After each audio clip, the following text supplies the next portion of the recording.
What do interest rates have in common with COVID ICU admissions and negative gearing?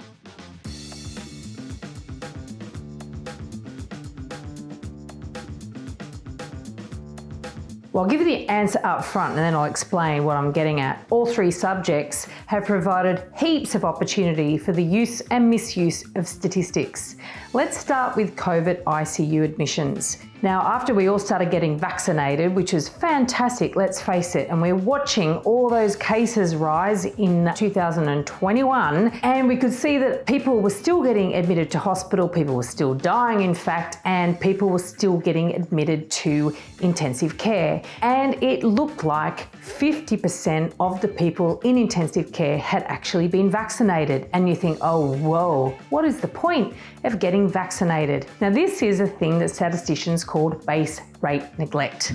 When you look at a number and you're actually seeing the wrong number, because what you're seeing there is the base rate of how many people are in ICU, where the real base rate is how many people are vaccinated. So let's say there's 10 people in ICU. Okay, that means that 5 of those are vaccinated and 5 are unvaccinated. If 90% of the population is vaccinated, then only 5 of that 90% are in ICU. Whereas if 10% are unvaccinated and 5 of those people are in ICU, then that's pretty shocking. So let's put some real numbers around this. Let's say there's 10 people in ICU, 5 are vaccinated, 5 are unvaccinated. Let's say there's a population of 100 people. Of that 100 people, 90% are vaccinated. 5 of that 90 are in ICU, and half of the remaining that are unvaccinated are in ICU. So that's a tiny percentage, 6-point-something% of the people that are vaccinated ended up in ICU, whereas 50% of the people that are unvaccinated ended up in ICU. Now, they're not the exact numbers, but I'm just trying to give you an example of distortion that can happen if we look at the wrong base rate. Negative gearing is a classic. In the federal election of 2019, it was a big issue, right? It was a big policy issue of Labor. There was a lot of press around it. And I used to get really annoyed because they were coming out saying that of the population that earns under $80,000, only a small percentage use negative gearing. But you know what? If you flip that around, of the people using negative gearing, 80% of them belonged to that income group. Now that's a completely different picture. 80% of the people making use of negative gearing were actually in the lower income group instead of the fat cats, which is actually the premise being put forward in all of that electioneering.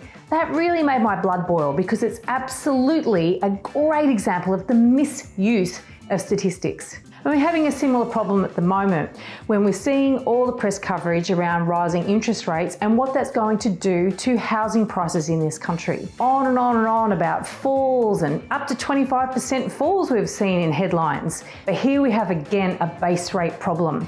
Yeah, sure, as interest rates rise, that's going to present a problem for some people's finances. But if you look at the total amount of property in this country and look at all the people that actually own property that don't have a mortgage on it at all, then you have to start thinking, okay, how can an interest rate rise affect the entire market? And the fact is it can't.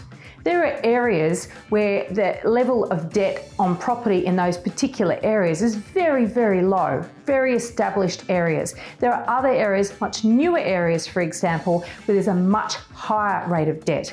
Why is that the case? Well, in the established areas with lesser rate of debt, you've got people that might have owned a house for 10, 20 years. That means they bought it 10, 20 years ago when prices were a hell of a lot cheaper. So their original mortgage was a hell of a lot lower, and the debt that they have on that property today might be nil or very, very low, as opposed to an area where it was just completed 2 years ago. Everybody bought in at the same time. Everybody's got a similar level of debt and everyone's in somewhat similar economic situation. You don't have the diversity of ownership in an area like that.